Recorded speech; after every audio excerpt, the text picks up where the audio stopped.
Hoje tem vinho. É hoje que a gente vai falar as coisas aqui. Dessa vez o Luiz está aqui comigo. Quem não sabe, o Luiz é o meu marido, né, amor? Eu coloco o Luiz em cada enrascada. Enfim, você em cada coisa, né, bebê? Pois é. Hoje temos vinho, entendeu? Hoje a gente vai, né, beber. Eu pensei em falar sobre uma memória que é muito importante, marcante dentro da minha trajetória, novamente falando sobre teatro, novamente falando sobre como o teatro transforma as pessoas, transforma de maneira muito impactante. Dessa vez a gente vai falar sobre o Despertar da Primavera.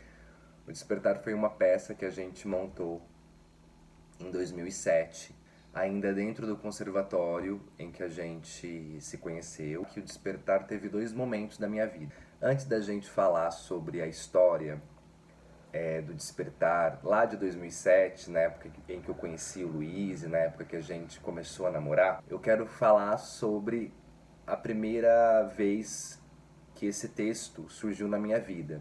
Esse texto é um texto do Frank Wedekind, O Despertar da Primavera, escrito no século XIX, que conta a história de uma turma de alunos. O texto abordará várias questões do despertar da adolescência. Então, a gente tem vários conflitos dessa idade dentro do espetáculo, coisas bem trágicas, porque esse texto também faz parte de uma escola da dramaturgia, que é o expressionismo alemão, que tinha como principal questão provocar a sociedade, a deformação do homem, a deformação da alma. O expressionismo ele representa muito esse sentimento. E isso extravasou para as artes plásticas, extravasou para o teatro, para o cinema. E o Despertar ele faz parte dessa escola. E o primeiro contato que eu tive foi em Sorocaba. E bem nessa época que a gente começou a montar o Despertar, isso lá em Sorocaba, com uma turma que eu amo de paixão, de pessoas que viraram amigos e são amigos até hoje. E com a direção do Dair Celodônio e também do Mantovani, que é um grande cara de teatro da cidade de Sorocaba, que infelizmente morreu em 2003 em detrimento de um câncer. E ele é simplesmente um cara que norteou muito a minha existência nas artes cênicas. Me norteou como ator, me norteou como diretor também, então eu vejo muito a presença dessa referência artística desse diretor de teatro, dessa época ainda, para mim é muito importante, é muito pontual. Eu levo esse trabalho dele, o que ele fez por mim, o que ele fez por aquelas pessoas, toda a minha existência sempre terá o Mantovani como um pilar de tudo que eu acredito e sei. Ele é a base sólida da minha expressão artística. Ele me deu uma personagem dentro desse espetáculo, que é o Ernest.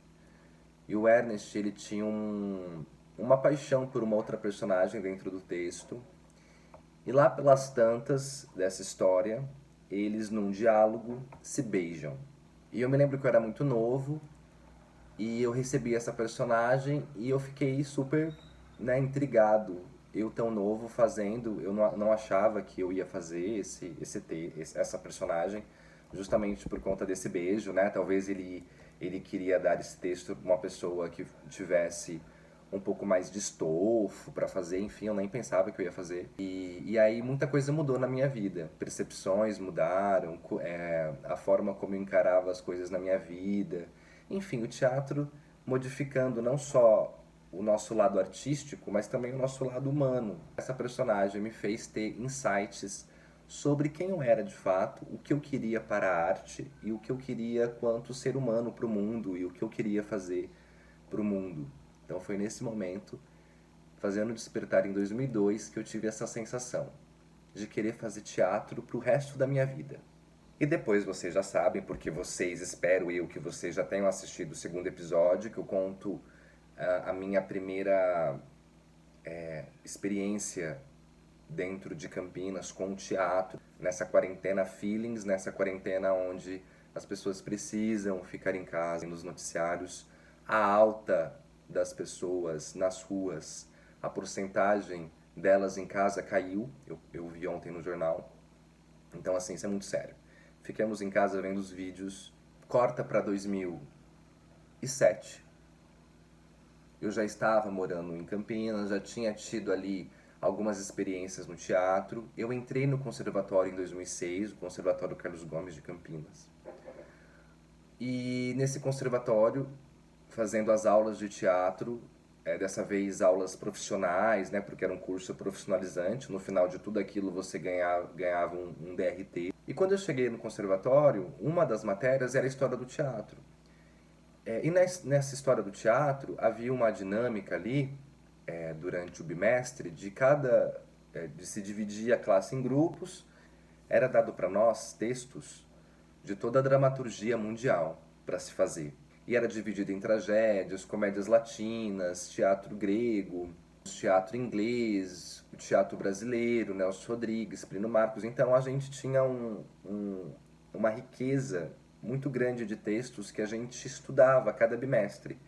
E a gente fazia adaptações desses textos e apresentava. O nosso grupo fazia seminários que pareciam mais peças de teatro, e foram graças a essas peças que a gente fazia dentro do conservatório, dentro dessa aula, que a gente começou a sair do conservatório para mostrar o nosso grupo, que é a CIA Corpo Santo, que é o nosso grupo de teatro, que a gente tem até hoje. Nasceu no conservatório. Desses seminários a gente fazia as peças e depois a gente levava para fora, para festivais. E aí tinha um texto que eu fiquei sabendo que era abordado, que era o Despertar da Primavera. Chegou o momento em que a gente conseguiu pegar esse texto, eu que já tinha feito, então eu traria para essa nova montagem que eu de certa forma iria dirigir, porque eu já tinha tudo na minha cabeça, o que eu queria, como que seria, eu tinha divisão dos atores, quem ia fazer cada personagem, enfim. Como eu tinha experiência de ter feito lá em 2002 essa peça e ter grande paixão por ela, esse texto ficou quase que sendo um texto de cabeceira, eu tinha muita intimidade com ele. E foi assim, com esse espetáculo novamente, que eu tive uma segunda sensação, um segundo insight de querer ser diretor. No primeiro momento do Despertar lá em Sorocaba, em 2002, eu tinha, quando eu fiz o Despertar lá, eu tinha consciência de que eu queria ser um ator de teatro. E depois, em 2007, quando eu peguei esse texto novamente e vi a possibilidade de dirigi-lo e também atuar, foi o momento que eu vi aquilo e eu falei, eu quero ser diretor de teatro. A partir desse momento, eu passei a ter muita ligação com o Luiz, porque o Luiz fazia parte do elenco. E aí rolou uma coisa que faz parte da nossa história de casal em relação ao Despertar, né, amor? Sim. Eu falei assim, ai amor, faz essa história no meu vídeo, por favor. Conta essa história, porque o Luiz conta muito bem essa história. Porque, na verdade, fazer o Despertar e chamar o Luiz era quase que um pretexto para eu ficar bem perto dele, assim, para conquistá-lo, porque eu já estava de olho no Luiz. E aí tem essa história para ele contar. Chega aqui, Luiz. A gente tá de lencinho. Esse lenço, inclusive, fez Parte do figurino. parte do figurino do espetáculo. A gente tem isso até hoje, né? De lembrança. E As meninas usavam. As meninas usavam. A gente fazia, né? Eram alunos, então a gente teve um conceito de figurino e elas usavam esses lencinhos para igualá-las e a gente roubou hoje para fazer isso. Agora a gente tá de aluno também, ó. Alunas. Foi o primeiro trabalho que eu fiz do grupo. Foi o primeiro trabalho que eu fiz, assim, com a companhia e tal. E aí essa história que ele tava falando, que é a história do nosso primeiro beijo, né? Que foi durante o ensaio, que a gente tava ensaiando a cena do Despertar da Primavera. Que então, nessa cena, ele fazia o Hanshin, eu fazia o Ernest. E tinha um beijo. E aí estávamos só nós dois lá, ensaiando. E aí ele pergunta pra mim como é que tava o meu texto, se já tava decorado, se eu sabia. E eu falei, olha, eu acho que sim, né? Acho que tá. E aí tinha uma marca específica que era depois do beijo, então a gente se beijava, então a gente fazia toda a cena, todo o diálogo, e aí a gente se beijava. E aí eu tinha uma marca onde eu colocava a cabeça assim no peito dele, né? E aí beleza, e aí a gente começou a ensaiar e fazer a cena e tal. Aí a gente tava fazendo o texto, e tava fluindo, tudo certo e tal, tava legal. A gente não tinha muito ensaios, né? Acho que dessa cena, acho que foi a primeira mesmo, Foi, de primeira marcas vez. e tal. E aí a gente fez todo o diálogo e aí aconteceu o beijo, a cena do beijo. Aí aconteceu a cena do beijo.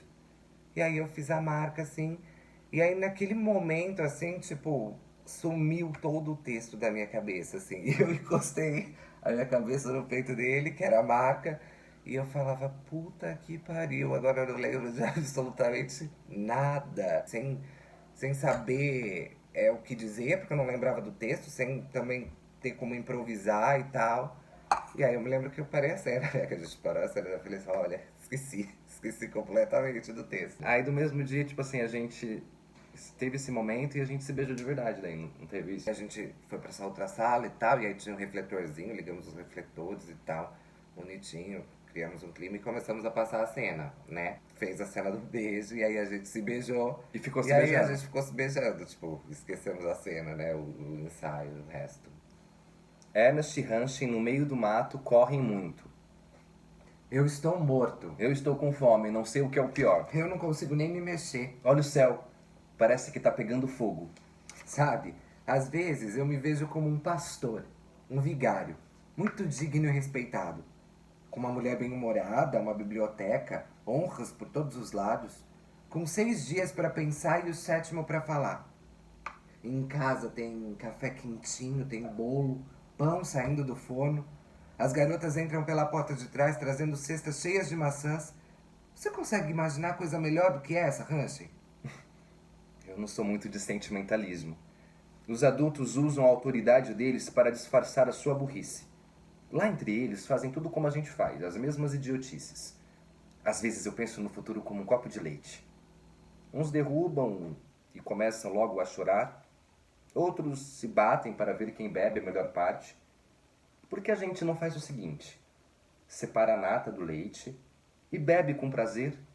Você acha muito ingênuo pensar assim? Não. Então vamos separar a nata. Por que você tá rindo? Você é engraçado. Alguém tem que ser. Daqui a 30 anos a gente vai se lembrar deste dia e ele vai parecer bonito. É. Parece que tudo tá acontecendo do jeito que tinha que acontecer. Por que não poderia ser assim? Se eu estivesse sozinho, eu era até capaz de chorar. Não é hora de tristeza. Beijo. Quando eu saí de casa hoje, tudo que eu pensava era conversar com você. Eu também. Estava esperando isso. Sabe, a virtude é uma roupa bonita que os homens não conseguem vestir.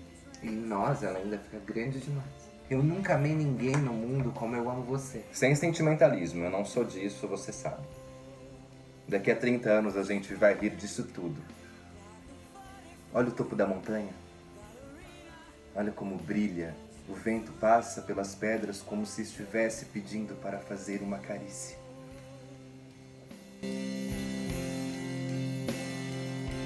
Eu já combinei com eles lá sobre isso. Você estava lá fora e eu já combinei com eles. Como essa peça, para nós, ela é muito importante. E foi ali que a gente começou a ficar, foi nessa cena que a gente começou a ficar, que a gente começou a se conhecer melhor e depois a namorar, né? Então, como esta peça foi um marco no nosso início de relacionamento, e eu resolvi aproveitar esse momento para te pedir em casamento. Ai, amor do céu. A gente tem uma união estável, mas que a gente, por conta disso, vem protelando esse momento. Então, mas e aí? Você aceita se casar comigo? Ah, tô aceito. Olha, tá gravado. Então me dá um beijo.